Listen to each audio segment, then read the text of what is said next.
Hello दोस्तों, आज मैं आप लोगों के लिए लेके आई हूँ आंबलिका एकादशी की कहानी। हिंदू धर्म में एकादशी का विशेष महत्व है। हिंदू पंचांग के अनुसार साल में कुल 24 एकादशी पड़ती है। ऐसे में हर मास में एक एकादशी शुक्ल पक्ष में और एक कृष्ण पक्ष में पड़ती है। हर एकादशी का विशेष महत्व है। ऐसे ही फाल्गुन मास के शुक्ल पक्ष की एकादशी तिथि को अम्बिका एकादशी के नाम से जाना जाता है। इसे आंवला एकादशी भी कहते हैं। इस दिन भगवान विष्णु की विधिवत पूजा करने के साथ साथ व्रत करने का विधान भी है। इसके अलावा इस दिन आंवले के पेड़ की पूजा का विशेष महत्व माना जाता है। हमारे पुराणों के अनुसार अम्बिका एकादशी व्रत रखने से सैकड़ों तीर्थ करने के बराबर हमें यश प्राप्त होता है। इसके साथ ही यज्ञों को करने के बराबर फल की प्राप्ति भी होती है। मान्यता है कि इस दिन भगवान विष्णु की पूजा करने से मोक्ष की प्राप्ति होती है। अम्बिका एकादशी पर आंवला पूजा का विशेष महत्व होता है। अम्बिका एकादशी के दिन आंवले के पेड़ की पूजा करना शुभ माना जाता है। माना जाता है कि आंवले के पेड़ में भगवान विष्णु का वास होता है, इसलिए आंवले के पेड़ का पूजन करने से व्यक्ति को हर तरह के दुख, दर्द और पापों से मुक्ति मिल जाती है। इसके अलावा इस दिन आंवला खाना काफ़ी शुभ माना जाता है। मानधाता बोले कि हे वशिष्ठ जी, यदि आप मुझ पर कृपा करें तो किसी ऐसे व्रत की कथा कहिए जिससे मेरा कल्याण हो जाए। तब महर्षि वशिष्ठ बोले कि हे राजन, सब व्रतों में उत्तम और अंत में मोक्ष देने वाली अम्बिका एकादशी के व्रत का मैं वर्णन करता हूँ। यह एकादशी फाल्गुन मास के शुक्ल पक्ष में होती है। इस व्रत के करने से समस्त पाप नष्ट हो जाते हैं। इस व्रत का फल 1000 गौदान के बराबर होता है। अब मैं आपसे एक पौराणिक कथा कहता हूँ, सो आप ध्यान पूर्वक सुनिए।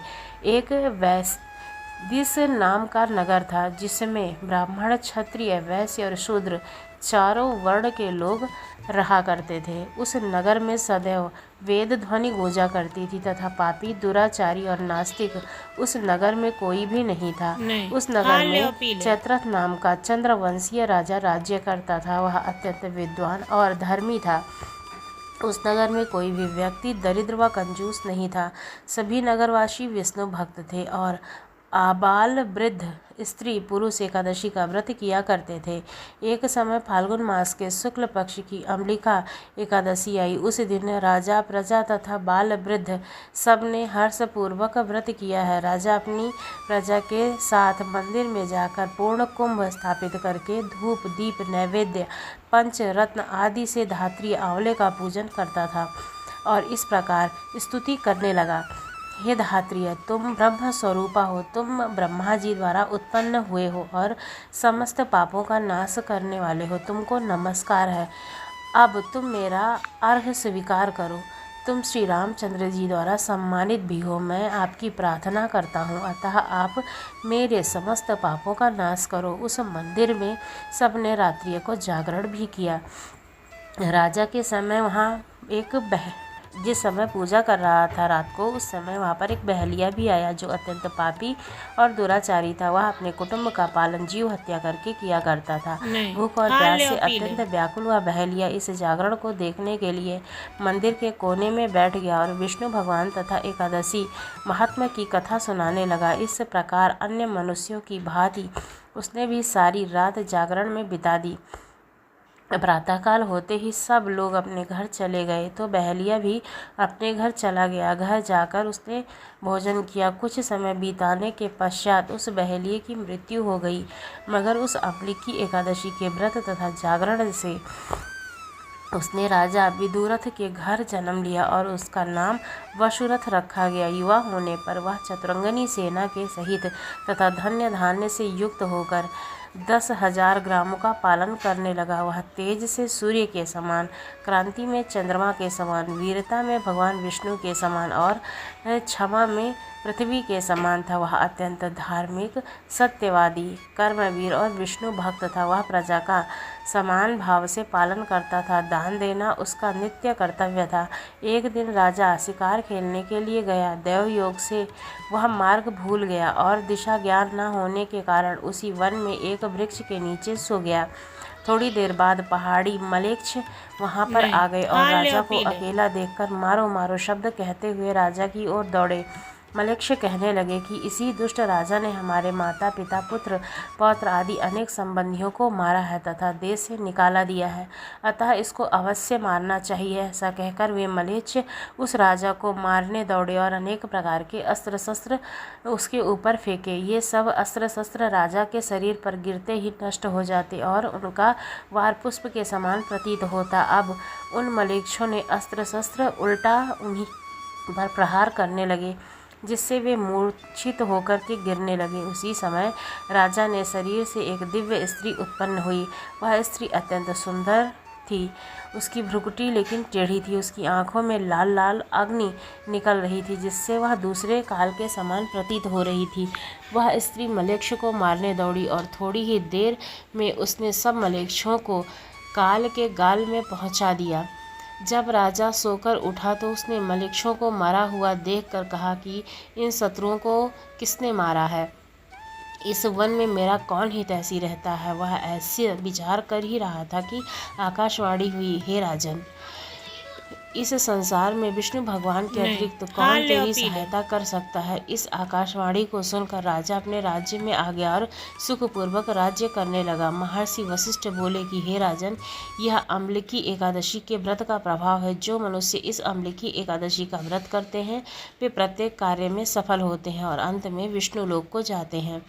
जीवन में सुख शांति तथा समृद्धि पाने के लिए सुने माता लक्ष्मी और भगवान विष्णु की भी कथा इस कथा के साथ में, क्योंकि कहते हैं इस कथा के साथ में ये कथा ज़रूर सुननी चाहिए।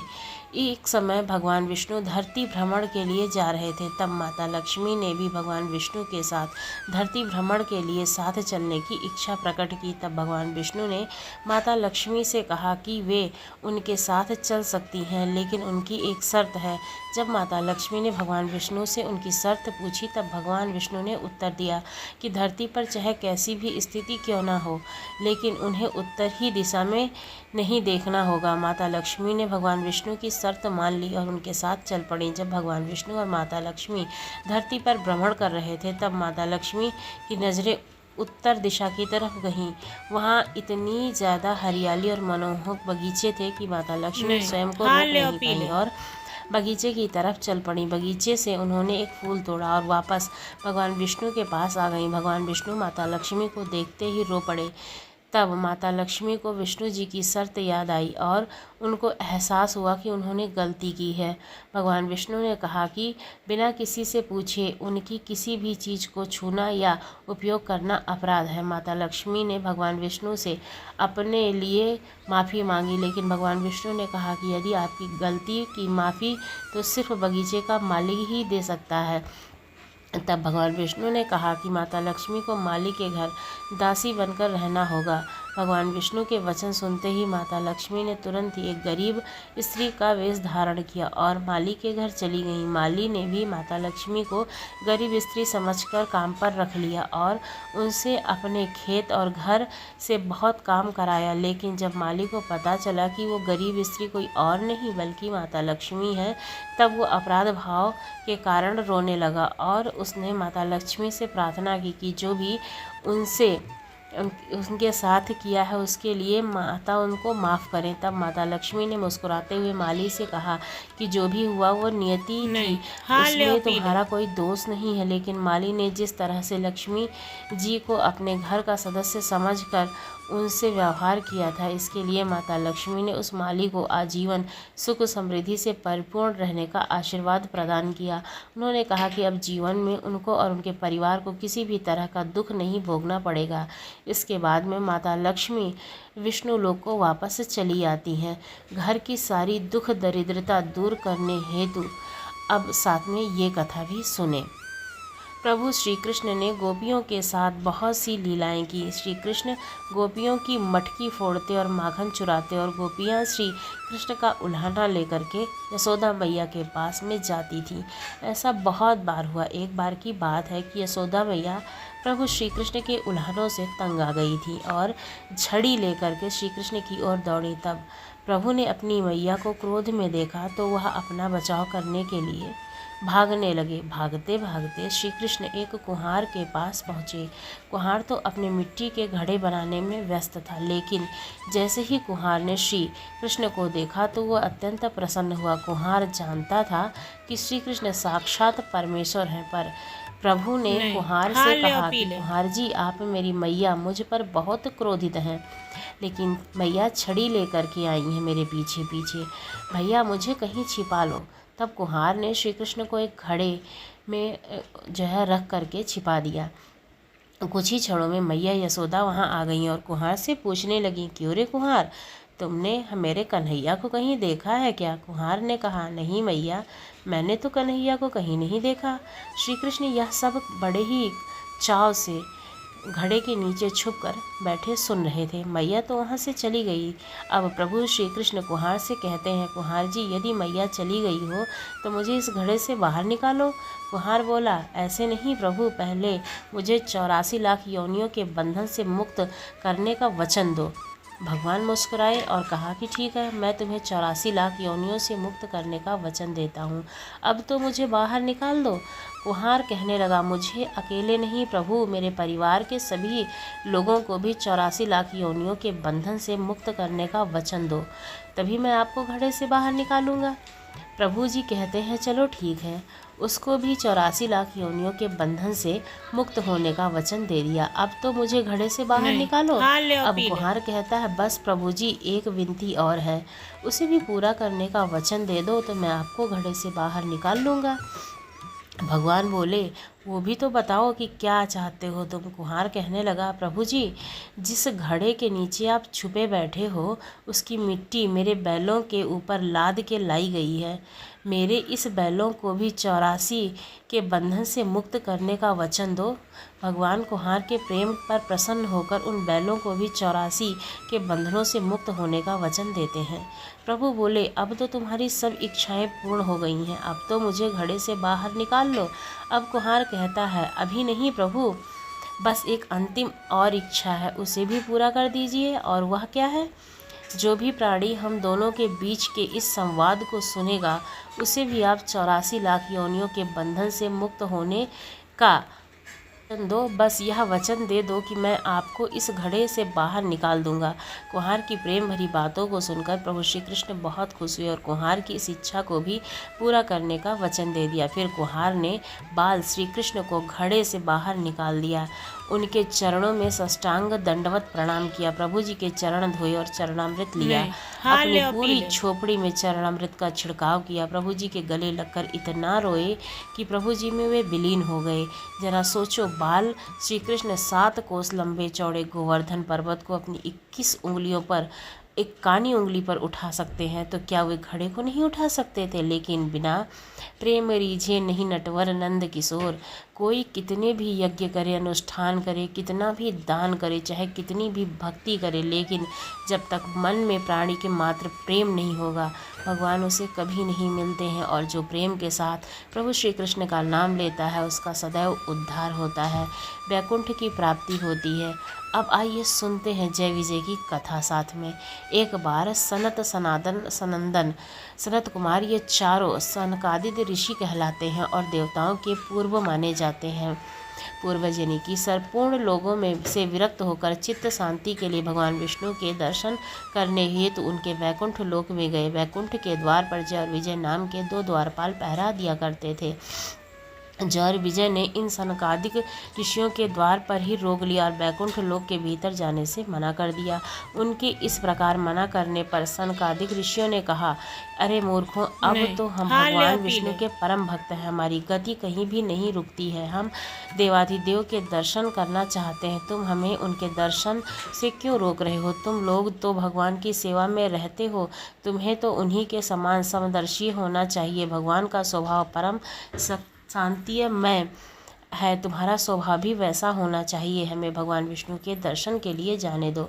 ऋषियों के इस प्रकार कहने पर जय और विजय उन्हें वैकुंठ के अंदर जाने से रोकने लगे। जय और विजय के इस प्रकार रोकने पर सनकादिक ऋषियों ने क्रुद्ध होकर के कहा, भगवान विष्णु के समीप रहने के कारण भी तुम लोगों में अहंकार आ गया और अहंकारी का वास वैकुंठ में नहीं हो सकता है, इसलिए हम तुम्हें श्राप देते हैं कि तुम लोग पाप योनि में जाओ और अपने पाप का फल भुगतो। उनके इस प्रकार श्राप देने पर जय और विजय भयभीत होकर के उनके चरणों में गिर पड़े और उनसे क्षमा मांगने लगे। यह जान करके सनकादिक ऋषिगण भेंट करने आए। भगवान विष्णु स्वयं लक्ष्मी जी एवं उनके समस्त पार्षदों के साथ उनके स्वागत के लिए पधारे। भगवान विष्णु ने उनसे कहा, हे मुनीश्वर, ये जय और विजय नाम के मेरे पार्षद हैं। इन दोनों ने अहंकार बुद्धि को धारण कर आपका अपमान करके अपराध किया है। आप लोग मेरे प्रिय भक्त हैं और इन्होंने आपकी अवज्ञा करके मेरी ही अवज्ञा की है। इनको श्राप देकर अपने उत्तम कार्य किया है। इन अनुचरों के ब्राह्मणों का तिरस्कार किया है और उसे मैं आपका ही तिरस्कार, अपना ही तिरस्कार मानता हूँ। मैं इन पार्षदों की ओर से क्षमा याचना करता हूँ। सेवकों का अपराध होने पर भी संसार स्वामी का ही अपराध माना जाता है। अतः मैं आप लोगों की प्रसन्नता की भिक्षा चाहता हूँ। भगवान के इस मधुर वचन को सुनकर ऋषियों का क्रोध तत्काल शांत हो गया। भगवान की सुदारता से वे अति आनंदित हुए और बोले कि आप धर्म की मर्यादा रखने के लिए ब्राह्मणों को इतना आदर देते हैं नाथ। इन निरपराध पार्षदों को क्रोध के वश होकर के मैंने श्राप दे दिया है, इसके लिए हम क्षमा चाहते हैं। आप उचित समझे तो इन द्वारपालों को क्षमा करके हमारे श्राप से मुक्त करें इन्हें। भगवान विष्णु ने कहा, हे मुनिगणों, मैं सर्वशक्तिमान होने के बाद भी ब्राह्मणों के वचन को असत्य नहीं करना चाहता, क्योंकि इससे धर्म का उल्लंघन होगा। आपने जो श्राप दिया है वह मेरी ही प्रेरणा से हुआ है। ये अवश्य इस दंड के भागी थे। ये दिति के गर्भ में जाकर दैत्य योनि को प्राप्त करेंगे और मेरे द्वारा इनका संहार होगा। मैं मुझसे शत्रुभाव रखते हुए ही वे मेरे ही ध्यान में लीन रहेंगे।